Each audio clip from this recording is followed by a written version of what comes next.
our expectation level was to win, that we were poised and ready to make that jump to the next level of playoff victories. I think when you've got mentally strong guys who love to compete, it just drives you and fuels you you just keep reaching for the next step.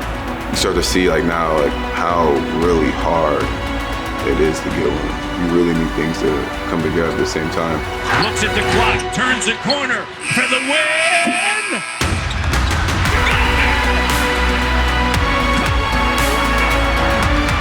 We all started to believe, and with all that happening at once there together, I think that was such a special moment in this country. You can't put into words what it feels like to have millions of people celebrating something. When the Raptors won in 2019, I felt like I won. Like, wow, you know, they finally did it. It just made me not know what to say, but just to stand up and clap and cry for this team that I never thought would get to that day. It's real. The Raptors win their first NBA championship.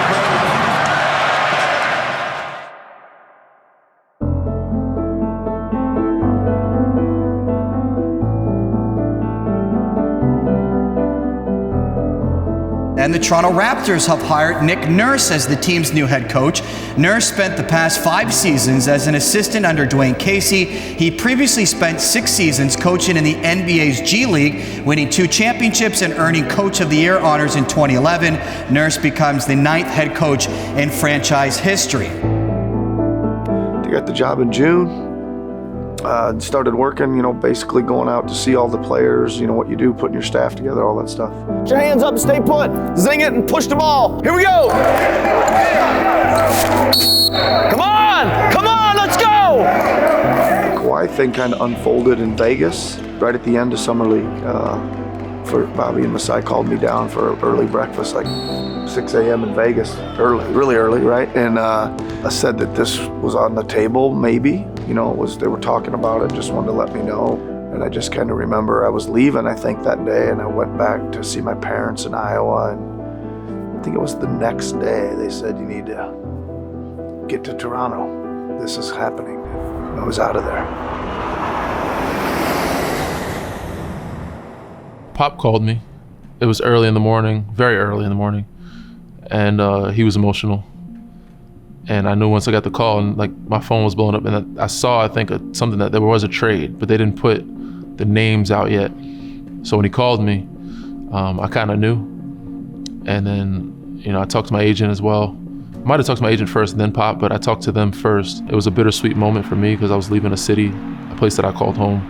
Love the fans there, obviously love the fans here, but I was moving closer to my natural home in New York so my family could visit more, and to a city that I love visiting. I was here before I became a Raptor. I would come in the summers and do camps here. So I always loved the city. And it was a winning team already. So I was like, this could be a great opportunity. We know superstars don't become available very often. Masai Ujiri has been looking for his superstar for years. Now he's got one in Kawhi Leonard. This is the biggest day in franchise history so far, and we've said that a few times. Everything Masai Ujiri has done in terms of building up the culture of this organization and the notoriety of this organization, the professionalism, it's now all on the line for a year. Is this Kawhi Leonard of 2 or 3 or 4 years ago, one of the premier players in the NBA? Or is this Kawhi Leonard who was hurt and didn't play and couldn't explain himself and couldn't get along in San Antonio, where everyone gets along? So this is a mystery choice for the Raptors here. A bold move. You make a decision to part with your coach. It's not just the coach. You got to look at your roster. This is a reflection of that. This guy's a finals MVP. He's got a championship ring. He's one of the elite players in the game. And when you have an opportunity to get him, you go get him. And you know what, too? You add Danny Green. The guy can defend. The guy can shoot. He's got championship rings as well. You're bringing in championship caliber guys. That helps your franchise. This is a roll of the dice. You roll the dice, you hope he comes in and becomes Kawhi Leonard. You hope he has the kind of year that can push you at least to the Eastern Conference Final, maybe to the NBA Final, and then you hope you can convince him to stay longer.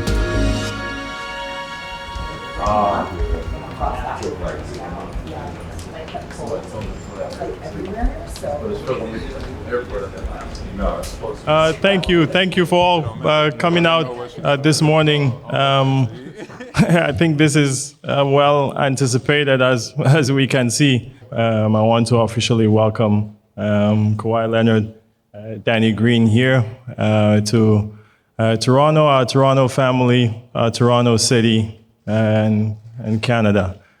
Excited, knowing I'm coming to a great city that loves basketball, great organization, and happy that Danny was coming with me as well.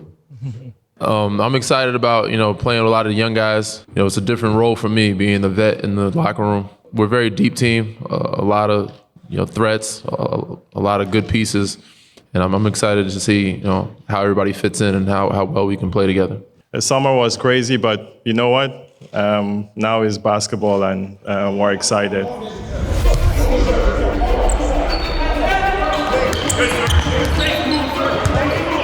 I think when training camp opened in Vancouver, maybe people don't realize that, Kawhi was a veteran, so a lot of the veterans, even Kyle, they don't really show up to training camp until the day before. And so it's not like you have this huge, we watched Kawhi all summer. I remember we were in Vancouver, I remember looking around and Kawhi was sort of doing Kawhi things, which was big, strong, skilled, athletic. And I think we're like, oh wow, we have Kawhi Leonard on our team. So that was sort of like a moment where it's like, this feels different. This feels like what we thought it was in trading for him. It was just like a different feel. I don't know if it's like the way Kawhi came out in training camp, just from like how things were like set up and ran from like previous training camps. Like it was a feel of like, this could be something special. The way I remember was that obviously there was a lot of tension, building up because of the DeMar trade that kind of like shook everybody up. We fired Case, hired Nick. So a lot went into that in general. But I think that gave everybody a singular focus, like we're gonna win a championship. Well, there was a lot of things going on. There was obviously, Kyle was upset about the DeMar, business side of the sport. There was some awkwardness to it, but not with everybody. I'd known Kalo for a long time, so me and Kalo had competed against each other for years. He's from Philly area, I'm from New York. I've known him since high school days, college days. Never got a chance to play with him, but played against him for a numerous amount of years. And there was always that respect factor. So he always had love and respect for me, and vice versa, and also Kawhi. But the awkwardness was more so with him and the coaching staff and the front office. And he kind of stayed to himself early on when we did training camp. We started, I think it was in Vancouver. We did the tour throughout Canada. And Kalo kind of was on his own. He would show up, he'd be there early on his own, but he didn't kind of move with the team as much early on. And Nick was very much confront all the tension type of coach. We're going to address the elephant in the room. That was his thing. And from jump, even the beginning of the season, was like, you and Kawhi, we need to sit down with Kalo and see what's going on. So he had me and Kawhi kind of talk to him early on. And it's like, we're still building rapport here, Nick. Like, it's kind of early. I think that year, I almost got traded. Really, like, me and Masai, and, we had a very, what's the word I'm looking for? A very theatrical exchange of words. It came to a point, where we just had to decide, what we were going to do, and are we doing it or are we not? Are you in or are you out? And if you're out, here is how it is, but this is it. And if we're going, we're going. And Kyle's a great person, there are times I was like, okay, why is this guy doing this? Or what's the rationale, or what's the thinking behind this, and he was incredibly smart, he knew what he wanted, and then sometimes, just like we let emotions sometimes get in the way, or sometimes we overthink things, which all of us do. And at this point, after Kawhi came, we just knew, that this was that turning point. And man, that turning point was that turning point. We changed how we think and how we approached everything and how we were going to really go after like this championship season and really seeing, like what we had.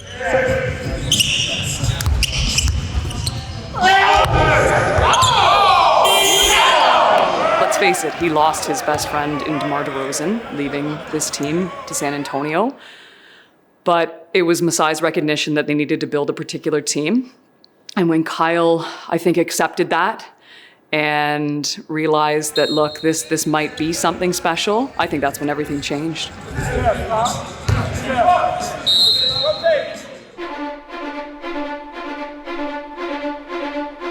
The most anticipated opening night in a long time, for a lot of reasons, but here's the main one. Kawhi Leonard will make his debut. Hey fellas, I already know. First one, the hardest one to get. First one, the hardest one to get. When we play, we gonna protect our house. This is our house. Nobody come this much. We go out here and beat their ass. Everybody, give everything you got tonight. First one, we gonna make mistakes, gonna be tough, but we gonna go out here and get this victory, y'all. All right, we'll do it together. 1 on 3. 1, 2, 3. Let's do it. And here's Leonard back in, finds Kyle. Corner 3. Lowry connects. He kind of started getting more comfortable with us pretty early. I mean, probably after training camp early in the season, of telling us, some of the rules and letting me know, this is how we do things. So yeah, it was just happened naturally, organically. And I think as time went on, we started to get closer. Raptor fans to their feet here at Scotiabank Arena. And for Nick Nurse, congratulations in his head coaching debut. And a lot of roads traveled from Carroll, Iowa to Toronto. That's for sure. Okay, let's go. Let's get it up. Good job. A lot of ways to win a game. Wasn't the prettiest, but we got to win, right? Good job. Yeah. Come on, man. Take your first one. Congratulations, Win, baby. Coach Nick Nurse for his first NBA official win. How you doing? I'm the first one. Congratulations, Coach.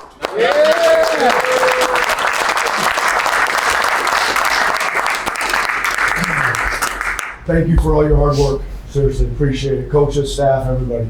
We really busted our ass all summer, fall, training camp in here. Okay? Let's go. Yeah. I think it was a really big advantage to know the dynamics of the team. That it was a very good team. So there was a lot of things. I think obviously we were winning a lot of games, doing well. A couple of suggestions, thoughts we had to do a little differently. And really at that point, we were a little bit unsure of what Kawhi's health status was going to be. We kind of had the plan of, not playing him in back-to-backs at the start of the year, and the team played well with him and played well without him, so we kind of kept that going and stuff like that. You never sort of want to rest on your laurels because ultimately the amount of pressure that was on that deal and on Kawhi and on that team, whereas you actually had to sort of win it all to make it worth it. Going into it, we were preparing like we thought we could be really good, and could we make a big step forward. I know one of my themes that year was let's inch forward, constantly till the playoffs, and we got to be playing our best basketball at the end, and let's not get too high, too low about any big wins or bad losses or anything like that, and just keep the real focus on the day-to-day, getting better. What can we learn, and how can we maximize our potential? There's no real moment that sticks out during the season where it's like, okay, like we've made it, or like we're going to be good. But I think over the course of the regular season, it's incredibly tense as far as what's at stake, what we gave up to get to this point, and will it work out or not. That year was stressful. It was hard. It was ups, it was downs. Kawhi was playing, he wasn't playing, he was in, he was out, he didn't want to be here. Like, it was a lot of stuff that was going on. You saw it throughout the season that there were some games that Kawhi was not playing. They called that load management. They completely made up a whole new term. Well, there was a lot of things going on. We had some emerging young players, and Pascal and OG and Freddie, Norm, was trying to figure out what we were going with them, and a little bit of a Serge and Jonas, and there was all kinds of who was going to start, how could we filter this, how could we really maximize our rotation. So there was a lot of little interesting things going on with who was going to emerge and who wasn't. So that's always kind of a really important part of the job, like who's in your top 9 or 10, and then who's starting, who's coming off the bench, what roles are they playing, how you moving all those pieces around. And the quicker you can kind of figure those things out, the quicker everybody really knows their roles and all that kind of stuff. So, yeah, there was a lot going on.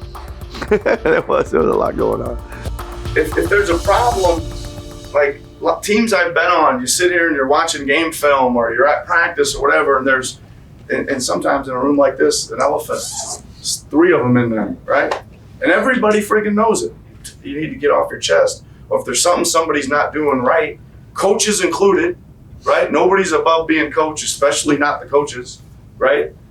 Staff included, right? We need to get it out there. I want us to deal with them. I want us to deal with them. That's how we're going to do it. You can say, hey, Coach, I want to talk about an elephant today. Or, Coach, I need to say hi to the elephant. Or whatever it is, right? I want us to have a forum where we know we can address the issues, and let's get them out of there so we can see the film and watch it clearly. And when we go to the court, we can coach clearly and play clearly and perform clearly when the ball goes up.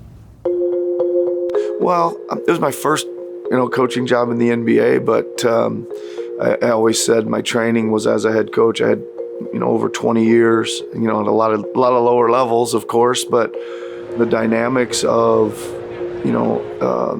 when there's problems, A, addressing them, and B, having solutions ready, or at least a couple different solutions. I want to get to the resolution as fast as I can, and to do that, you got to have, I think open communication to address the issues and just kind of lay them out there, and then even almost like forewarning them that this is a decision we're going to make here, and this is going to be it, or this one, and then taking the feedback, and that gets you to the place to get to the resolution as quick as you can. There's definitely film sessions where we got it handed to us, and he let us know. It was his first year, but he didn't care to lose his job. He's like, I'm going to fight, and I'm going to get you guys to play the right way and play good basketball. Most of us only have job reviews once in a while, but basketball players have them like after every game, right? And once in a while they get a little, whatever, travel or the loss or the pressure from the outside or whatever. Those type of moments in challenging situations, coaches challenging players, players challenging coaches. We never really wavered on what the end goal was. So when you have those moments, you can do it. Yeah, okay, we still here together, cool. We still here. You know what I mean? Big move by the Toronto Raptors today before the NBA trade deadline. Toronto acquires center Marc Gasol from Memphis in exchange for Jonas Valanciunas, DeLon Wright, and CJ Miles. And Toronto's 2024 second-round pick also goes to the Grizzlies in this deal. Coach, buddy, how you doing? Good morning. What's up, man? During trade line, everybody's a little edgy. You're not sure who's going where, who's getting traded. So everybody's a little nervous, scared if we have to get up and move. So the guys that weren't traded are like, okay, we can take a deep breath. We got a good piece, and I think we can make this work. And I think that was a huge trade deadline deal. And another tough one where, giving up DeRozan, a franchise guy, to get Kawhi, okay, wow, that hurts, but wow. And then to give up Jonas Valanciunas to obviously spin into Marc Gasol. That was also one of those oh man, wow, look at what he's done for us. I'm begging them to get me on the bus, man. JV was a huge piece. Even to that championship, even though we didn't have him at the last stretch, he was a huge piece to us growing and becoming a group during that year. If ever there was a year to go all in, this is it. The Raptors, Eastern rivals, had already made significant moves to get better, and then the Raptors made theirs, a big veteran center who can help Toronto inside and out, and definitely should strengthen their lineup down the stretch. After the Gasol trade, I felt like we felt a bit more complete. The first game was in New York. Marc meets us there. I fly, Masai flies. We're like, okay, let's see what this looks like. We just made another huge bet, not as big as the Kawhi one, but similarly. And Marc plays off the bench. And he kind of comes in and he moves, imagine Marc as a backup center, which is crazy. And he just sort of moves the offense. I think there's one crazy pass, no look pass he makes to Fred. And it almost broke Fred's thumb. And I asked Fred after the game, he's like, Big Man's never even seen that pass. And Marc made that pass because I didn't expect it. And it was just a moment where I was like, okay, Marc has a chance to be a difference maker. I don't think everybody was like, this is a home run, right off the bat. But I think once he got out there and you just saw the little things that he did, he was just tough and great passer and protected the rim in a variety of ways, and just really all he wanted to do was win. He was at this stage where, he didn't shoot enough. If you remember, like he wouldn't score enough for what, but he could have done. But again, that fit a great role for us. And I think after, maybe 10 or 12 games, everybody realized, well, boy, we got a good. That's this team. He's made us better, and we kind of I think just raised everybody's level of confidence. I think you can say that when we got Kawhi, I think everybody's level of confidence went up a step. I think Marc took it up another little step, and that's big. I think really good players, that's what they do.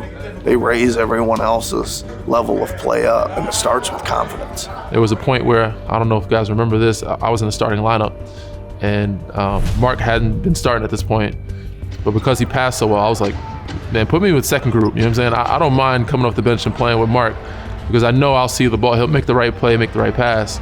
Everybody was dying to get to the second unit because they just wanted to play with Marc because he was passing, and that's like the first big guy I played with that was like, he's really a point guard for real, like the way he understands the game, and he's so far ahead in his passing, and he made life so easy. He just made life easy for me. I'd say, all right, we couldn't score, and I'd say, throw it to Marc and everybody start cutting, just start cutting, he'll find you, Once we started to see it in motion and the way Kawhi fit in with this team, I think that's when people really started to gravitate toward this team. And sometimes it takes that. It takes winning and then believing, right? Because the Raptors had all this success and people were starting to believe.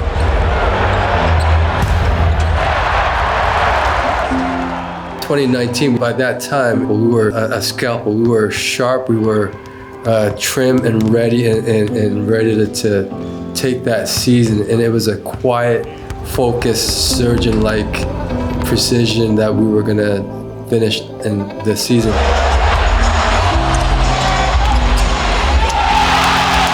You can see it happening, and the logical steps and the progressions that were being made, and the chemistry of the team, the internal leadership. They had a world-class coach, and they really orchestrated things and really played to their strengths and managed to camouflage whatever weaknesses they might have.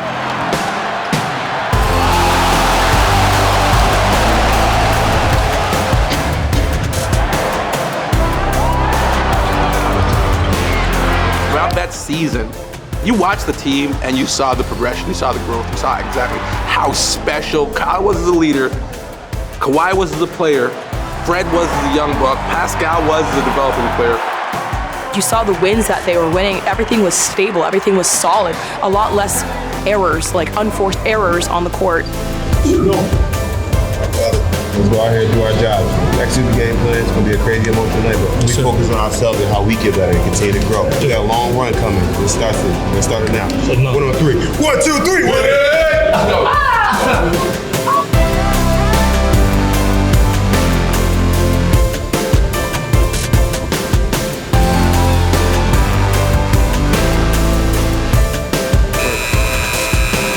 The Toronto Raptors finished the 82-game regular season 58-24. And now it's on to the 2019 NBA playoffs. Here we go. Good job. 1, 2, take care of business. 1, 2, 3, Raps.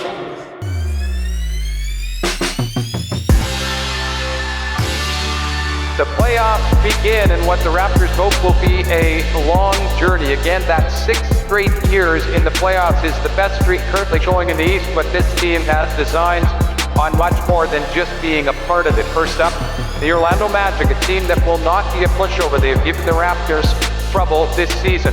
There has been a mixture of heartache and joy over the past 5 Raptor postseasons.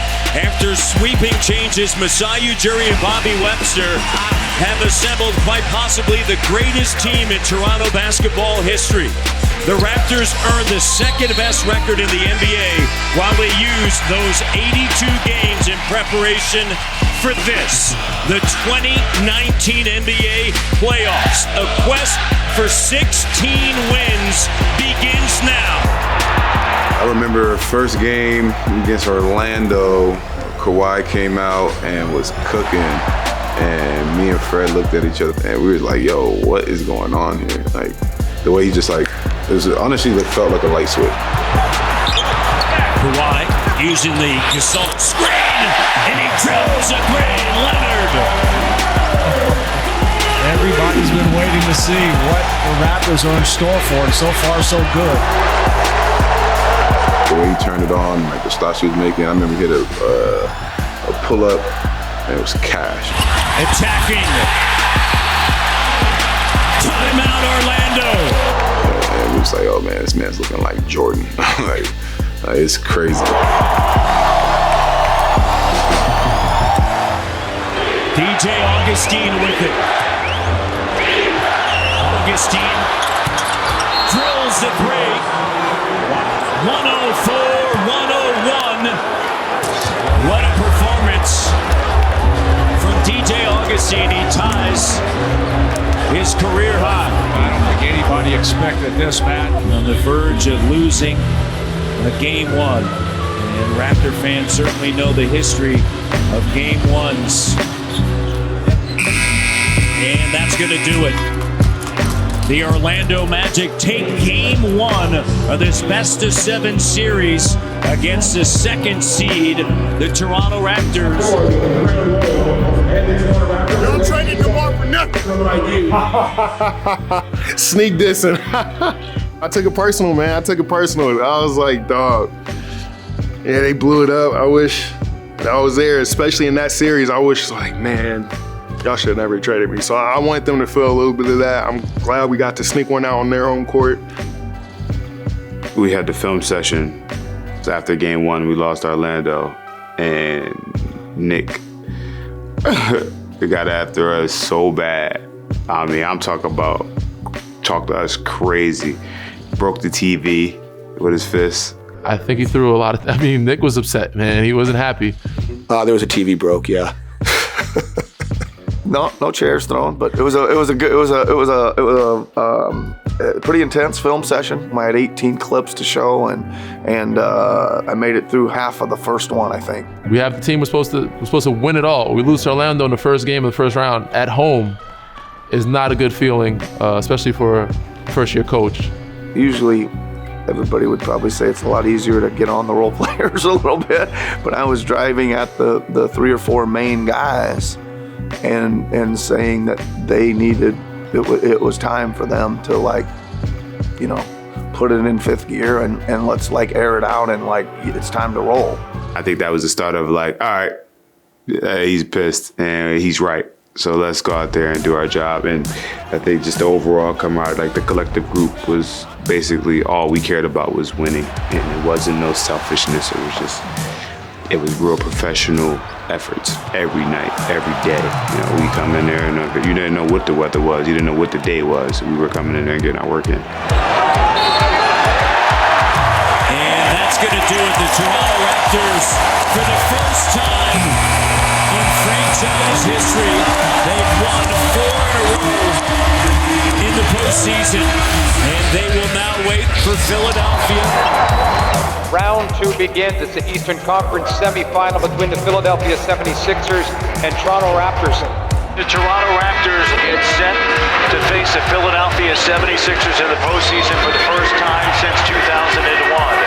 The Raptors are going to get tested on every level against this Philadelphia team because of the talent, because of the coaching, and because this team is a group that has something to prove. We're going to see a lot of offensive firepower. We're going to see a lot of individual greatness on the floor, and we're going to see teams that are going to go after it because the goals are the same for both teams. Expectations are exactly the same. It's championship mentality for both squads.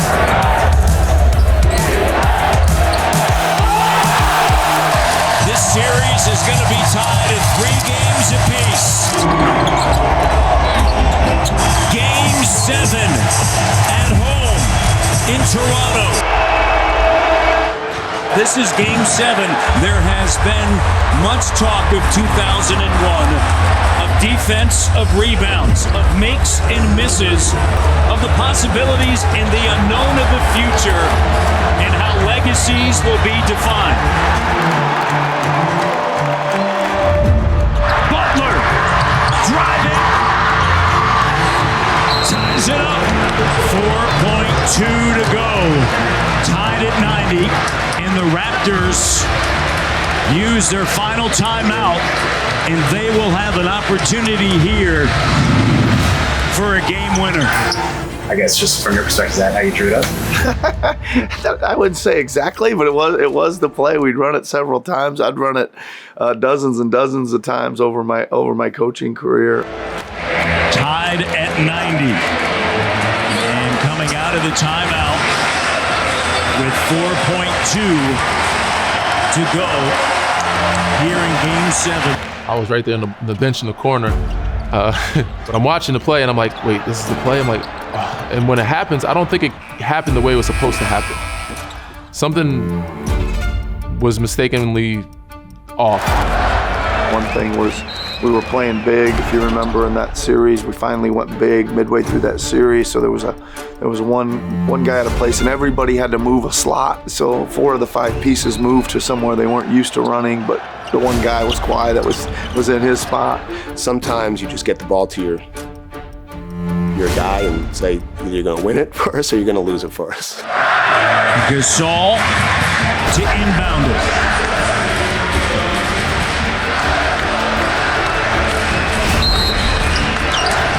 He got the ball, he got to his right hand. I'm like, he dribbled as fast as he could. I wasn't even sure if he got it off in time. He dribbled as fast as he could to that right corner, took a leaning fade. I'm like, this is such a bad shot. Kawhi up top, looks at the clock, turns the corner. It hit the rim, I was like, it's going off. Then it hit the rim again, I was like, for the win!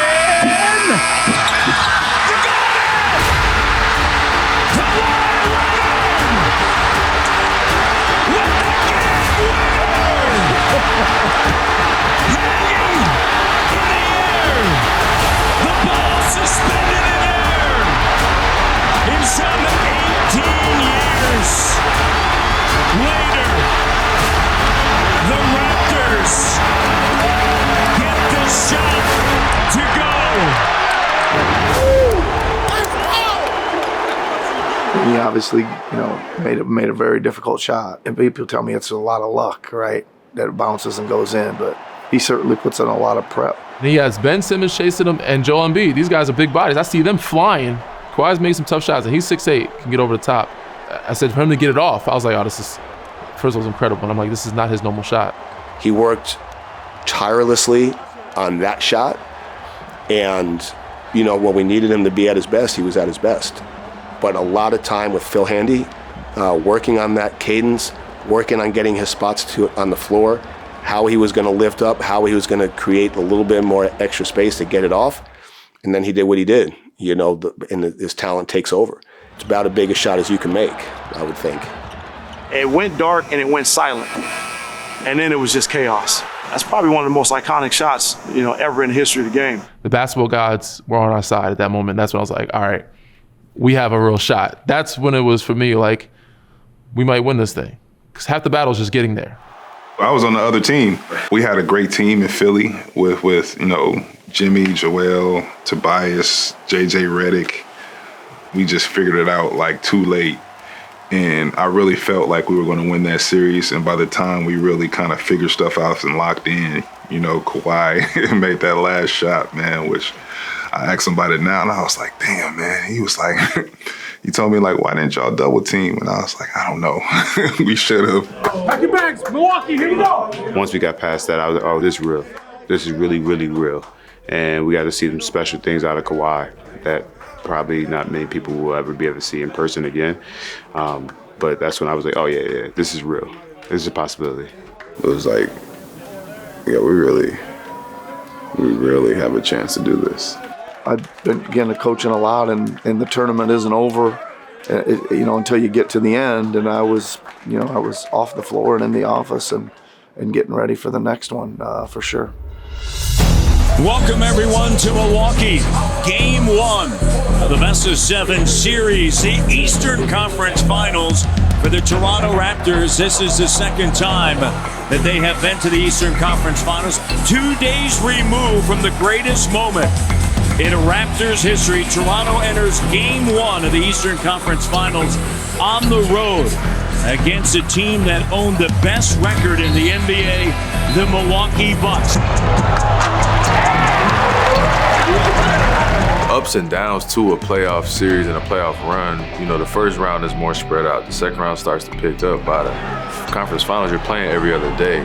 So like sometimes it may just be like a fatigued body thing. You know, we just have played a crazy series with Philly that goes to 7. We turn around, we got to go to Milwaukee for game 1. Didn't play that well.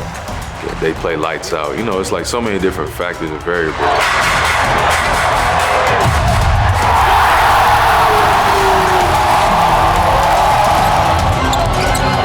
You're coming off Kawhi's shot, you go to Milwaukee, you lose 2 games, and it just feels like, okay, maybe they've run out of gas. Like, you know, Kawhi's shot, the Philly series is really just their moment. The Milwaukee Bucks take a 2-0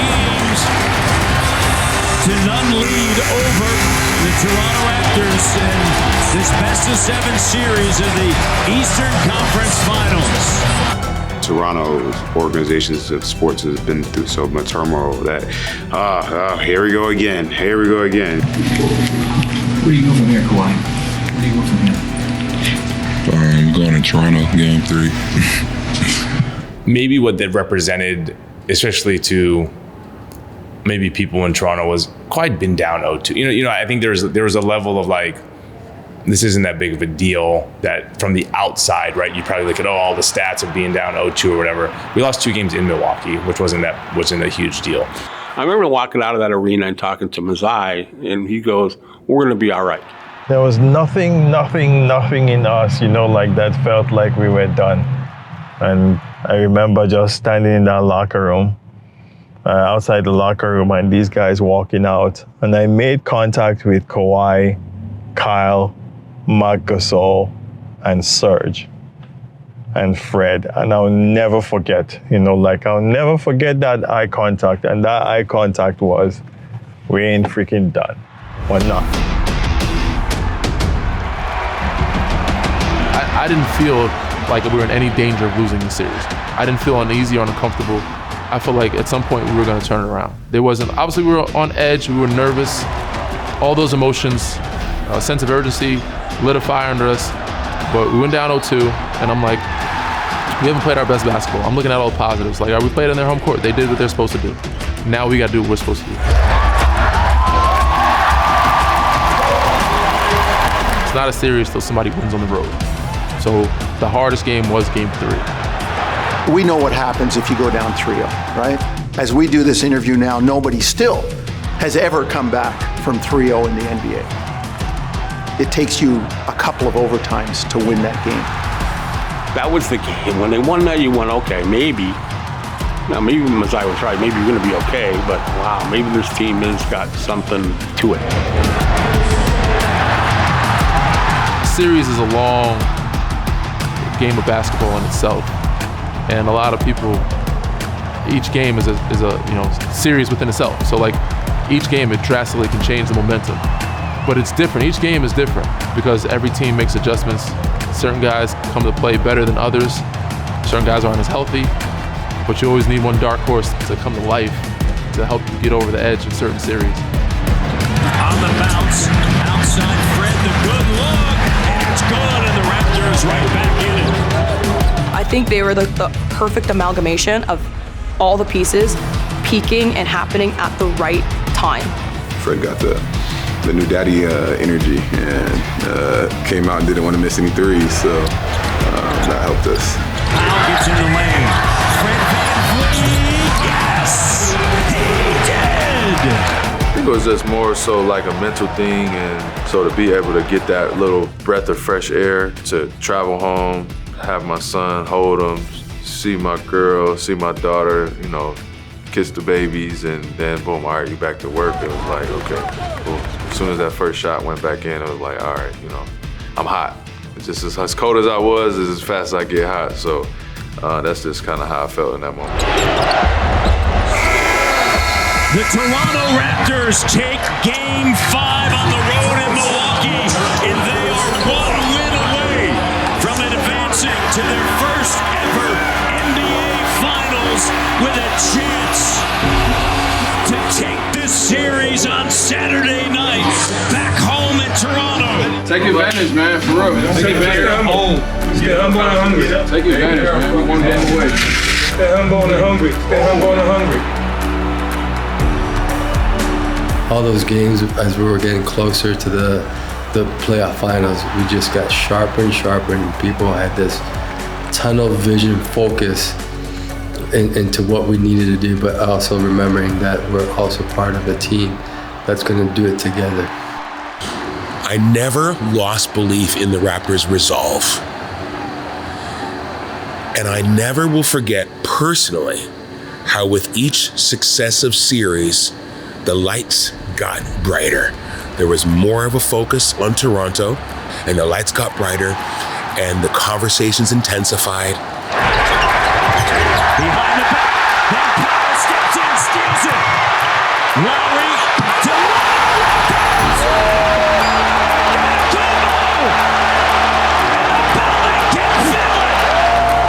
It literally felt like no better feeling in the world. Like, we're here, and then they do it in front of like your own fans, and continue like to feed off their energy, and like knowing that this hasn't been done before.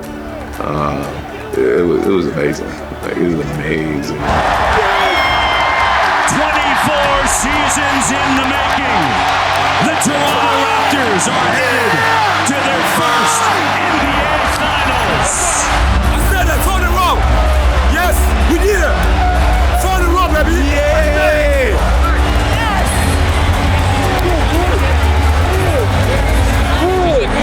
It's so hard to like put in and describing the words. Just like the energy that was like around that team and in that moment.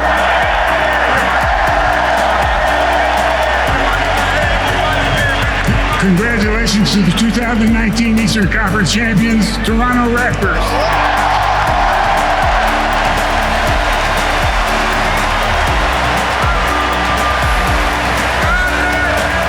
Standing on the court with all the confetti around, thinking they could win this. Like, it's legit now, it's real. There's only 2 teams left.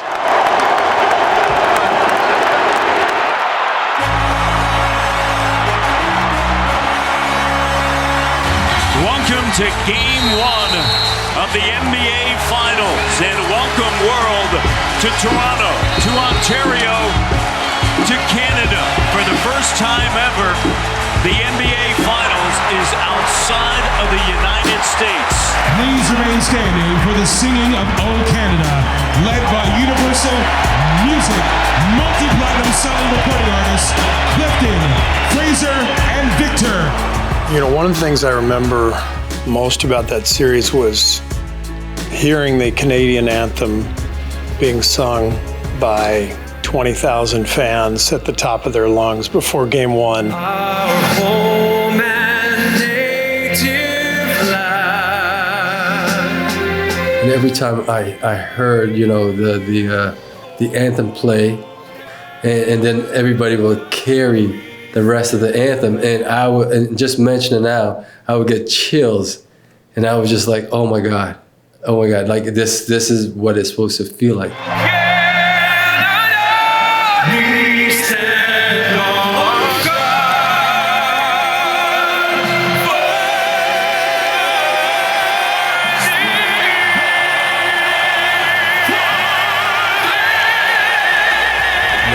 What it felt like to be all together as a franchise, which included the fans. That was one of the coolest moments I'd ever experienced in sports. The vibe in the building was already off the charts just because it was their first trip to the finals, but hearing that anthem was special. It's a switch. Leonard brought down, launches from St. John's. Draymond. None other than Spicy P. got evened at 1-1 against Golden State. I kind of got the team together. I said, listen, all we got to do is go out there and get one of the next two. And Kawhi said, F that, we're going to get them both. He was that guy for us. He was the guy to say, nah, give me the ball, and then make a shot. Give me the ball, I'm gonna get us a free throw line. I mean, he's one of the best players to ever have laced him up on both sides of the floor. We always thought that we could beat anybody except on the floor. And when we have Kawhi, we have the pieces. Like, they're not invincible. They're very vulnerable. So it's like we have a shot. We always had that mindset. I remember the emotions with 5 minutes to go, and Kawhi hits those 2 shots. They call timeout. And I look around in the building, and everyone's getting emotional. Like, people are hugging each other, and we believe we're going to win the championship tonight. Raptors down by 1. VanVleet, Lowry for the win. I remember Draymond, great swing. I had a chance to win championship. I was like, and then Draymond blocked the shot, and I remember like, oh, Lowry, hit the side of the backboard, and I'm like, yeah, I think I would hit the side of a backboard, a professional athlete. I can't even describe how the air went out of the room. And the Toronto Raptors come up 1 point short here in Game 5. And I think going into Game 6, I think that my focus was to show people, like, I heard that, you hear the things, you hear everything, and I was like, I'm gonna make sure y'all know that that wasn't a assault. That was Draymond made a great play. But y'all think I'm going to do that? I'm going to show y'all this is what I'm really about. And that's what I want to do, is show and prove that I was a leader of my team, and I'm going to do whatever it takes to win the basketball game. Nothing, no moment would ever make me scared. Here's Lowry. Again, Kyle Lowry has shown up in Oakland, and he has been dominant early. Game 6 was just, the attitude was just like, there's no way we can lose this game. KD's out, Clay goes down, it's just Steph, like, let's just win it. So just being aggressive and obviously coach give me the ball, let me rock out, and take advantage of some opportunities, make some big shots, big plays, and like on a big stage, you want to go out there and empty the clip and just leave it all out there, and that's kind of what that was. What a step back, and he draws a three. Big bucket from VanVleet, releasing all the energy. He's got 12 in the quarter. We had an opportunity to play against, one of the greats ever, 2 of the greats ever, and we knew how great that team was, their organization, their coaches. We felt like we were just as good as them.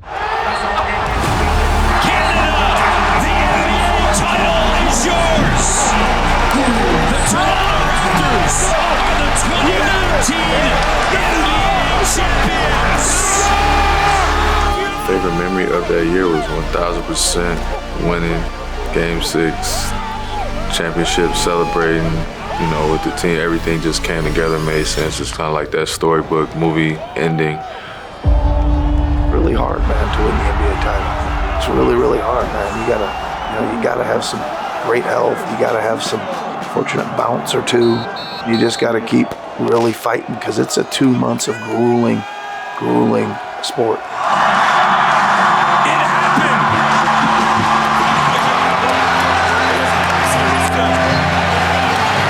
It's real.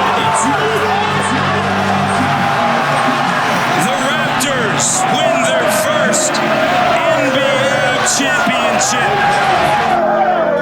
To see it happen in Golden State and to see all those Toronto fans in Golden State, obviously a lot of pride, and it just made me not know what to say, but just to stand up and clap and cry for this team that I never thought would get to that day. It didn't seem like it. I don't know whether you'll ever see, because it was so new when we had been without a championship for so long, people were hugging. It didn't matter what color you were or what size you were or whatever. Everyone was just happy to be Canadian, happy to be from Toronto. It was heaven. It really was. The joy that I saw for the coaching staff, the players, Masai, Bobby. Like, it looked like kids' happiness again. Like, it was a different type of joy of just simply winning and knowing all the work that they put in. Going to Vegas the next day and like partying and Drake comes and we're partying with them at XS. That was a good time. That was a lot of fun. I remember Phil Handy had to give me his sunglasses because my eyes, like I was so drunk. He had to put the glasses on me because he's like, man, I can't have you walking out looking this bad. You better walk out with the trophy. Who got the trophy? Party all night, go to Vegas the next day, party all summer, come back, come to Toronto, do the parade. Like that 6 to 8 weeks there, you know, after winning, it was like something that I can't describe, you know, if I had to.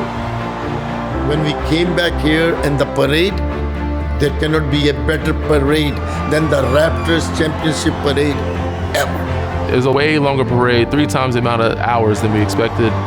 So everybody's in the sun, everybody's drinking more than they wanted to, and some guys got a little more intoxicated than they expected. So yeah, Marc was definitely the star of the show for the parade. Did you see Kyle Lowry with the Damon Stoudamire jersey on from back in those days when things were rough? Did you know it was gonna happen? I didn't know. No. It was a game worn. It wasn't even like a throwback. It was a game worn jersey. Hey, well, I gave Kyle a game worn jersey now. So, you know, I think, you know, for me, I really appreciated that. And I think that, you know, it told me that he was actually listening to the stuff I was saying. And he appreciated the things that I did for him. For me, like, I look at him like a little brother. Just happy for him, man. Like, you know, he deserved it. Him holding the trophy at the parade, raising the trophy up high for the people to see. Like, he exemplifies what the people, he exemplifies with that. Like, at that time, like, the city, Toronto Raptors, and Kyle Lowry all needed each other. You know what I'm saying? Like, they all needed each other. This is, on every level, the most massive, incredible crowd gathered here in downtown Toronto. Estimates up to 2 million people gathered. Everybody in Toronto is here. Young, old. We got people in their suits. We got signs in different languages. This is truly the world in one city, and everybody is here representing. Everybody feels a part of it. Everybody feels like a champion, and that they should. That celebration of that championship felt like, I mean, the crowds in Toronto were bonkers, but the country was celebrating. That's something a sports team can do that not a lot of other things can do. The way it can bring communities together, focus on positive things, focus on, you know, some people might call it trivial things, but feeling good is not trivial. It was great. It was awesome to see the whole nation respond, not just Toronto. But it shows, again, the power that basketball can bring a community together. When the Raptors won in 2019, I feel like I won because all the hard work, all the dedication, the fans been supporting us since '95, since day one. And for us to get a championship, I was happy for the city. You know, for me, it was an incredible feeling of like, wow, you know, they finally did it. Just joy for the town, for the city, for the organization. I saw it as a reward for all the hard work that Maple Leaf Sport Entertainment and the Toronto Raptors put in. It's almost like I won. That's how I felt, but not because of just being part all those years. It's just because all the friends that I have in the team. That's what you work for. It's so hard to win a championship. I do feel like I had a tiny little piece of it because I got to start the 905 and because I got to be there at the beginning of it and that foundation was built. So of course, like I was so excited when the organization won a championship because I knew how much had gone into it. I was super happy for my guys, you know. They deserved it, you know. It was not just 1 year of building something. I was like a proud papa. I could see Kyle, I saw Fred VanVleet grow up, saw Pascal, OG, all those kids. Like I started OG, I started Pascal. So watching those guys grow through that, I was proud. I was very happy, man. I was happy for I just knew what it would do for the city, for the country, for the youth. You know what I mean? I knew what type of inspiration would come. It kind of just also showed the world that, one, look at our fans. Our fans are over here. We care about basketball, we're passionate. We know what basketball is, you know, as well as you can win here. And then I think it just really helped a lot of the younger kids growing up now. They're gonna grow up with the Raptors are a championship team. Like basketball is excellent down here. But I never doubted basketball would work here. And I think one of my proudest moments was the summer after we won the championship. I would meet, 70-year-old men and they'd say, I never really watched a basketball game, or I only watched the last 2 minutes until the Raptor playoff. And my wife and I would watch every minute of the game. And that's the basketball I knew. Like, you watched the very beginning of the game and you were riveted. And it was fun to see that resonating across the country. I just felt like there was a belief here that, it was almost impossible to do. It's impossible to win the big thing. In my mind, sports is about winning. You only do this for one reason alone, and it's to win. And I strongly believe, I felt like we would win here. I felt this city, this organization, this fan base, all of it had it.